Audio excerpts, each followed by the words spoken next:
In today's video, I want to show you how to change voice on TikTok. So to change voice on your videos on TikTok, this is how to do it. It's very simple. The first thing I want you to do, I want you to open up your TikTok app. So let's open up my TikTok app over here. So once you open up your TikTok app, this is what I want you to do.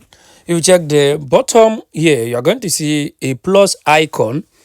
I want you to tap on that plus icon. Once you tap on that plus icon, it will ask you to upload the video that you want to change its voice. So just tap on here, then select the video. Once you tap on that icon, it will bring out for you the bunch of voices that you can select. So you just want to select any voice that you want here, and you just tap save at the top right corner. So once you tap save at the top right corner, then you want to post this video.